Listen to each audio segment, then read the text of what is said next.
The USB drive was sitting on my kitchen counter when I got home, and I know for a fact it wasn't there when I left. No packaging, no note, just a small, black drive, the kind you'd find in a junk drawer or at the bottom of a backpack. My name wasn't written on it. Nothing was. And yet, the moment I picked it up, my fingers went cold in a way that had nothing to do with the temperature of the apartment. I almost threw it away. I want you to understand that. I almost dropped it into the trash without a second thought, the way you dismiss a wrong number or a stranger's eye contact on the train. But I didn't. Instead, I plugged it into my laptop, told myself it was probably nothing, and waited. The drive had no label. It mounted silently. Inside was a single folder with no name, just a blank, white icon sitting in the center of the screen. And inside that folder, hundreds of video files. Maybe thousands. Each one named with a date. The oldest dated back to the year I was born. My heart did something strange then. Not a skip. More like a stutter, like it briefly forgot its own rhythm. I opened the first file.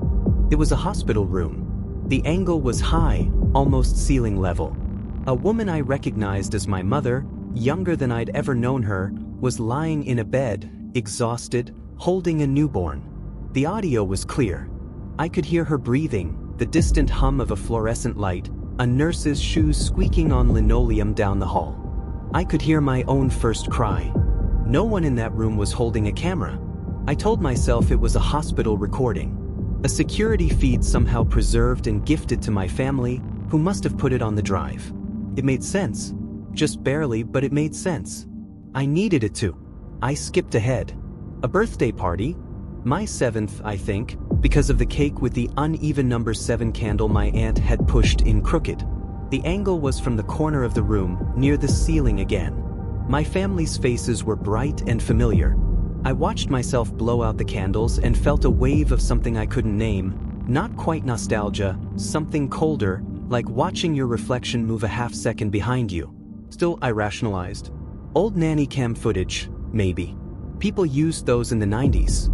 It wasn't impossible. Then I opened a file dated 11 years ago. I was 19 in this one. I recognized my old college apartment immediately, the water stain on the ceiling, the tapestry I'd stapled above the window. I was sitting alone at my desk at 2 a.m., reading, completely unaware of anything. And then I watched myself do something I have never told anyone. Something private. Something shameful in the small, ordinary way that private things are shameful. Nothing criminal, nothing dramatic, just a moment I had buried so thoroughly I'd almost convinced myself it never happened. The camera, if you could call it that, was positioned somewhere inside the wall. I closed the laptop. I sat in the dark for a long time. The refrigerator hummed. Outside, a car alarm went off and then stopped. My own breathing sounded wrong in my ears, like I was hearing it played back slightly delayed. When I opened the laptop again, I skipped to the end of the folder. The last files. The most recent dates. The first of those was dated 3 days ago.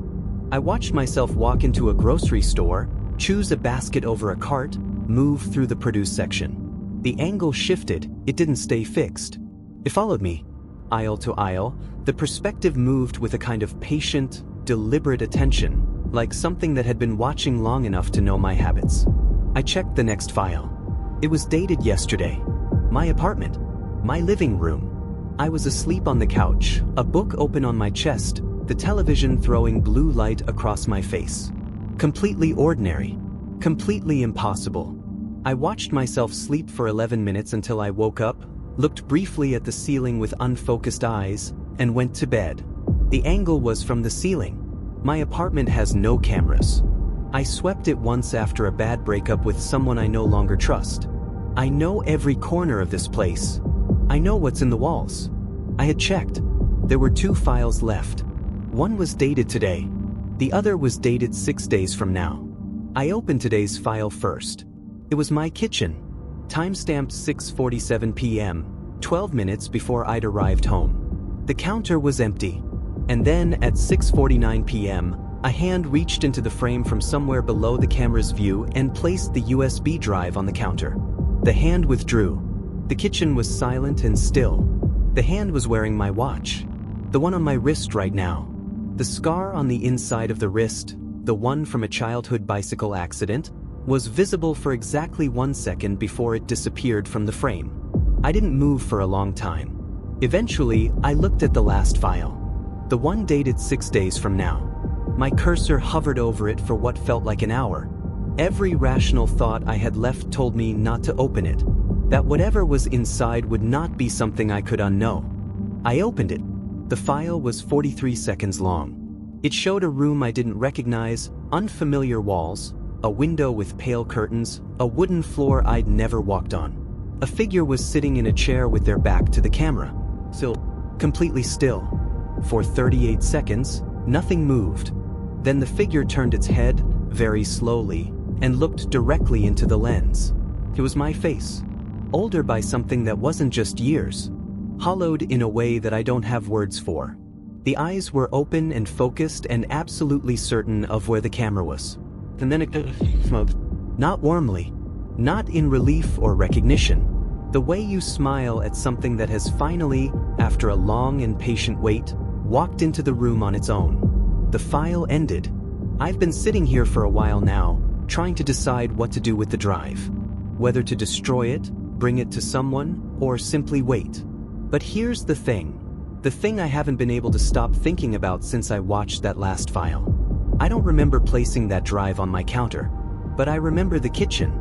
I remember standing in it, and somewhere beneath the fear, buried under every layer of denial I can construct, there is a feeling I recognize from a long time ago, patient, quiet, inevitable. The feeling that I've already watched this happen before.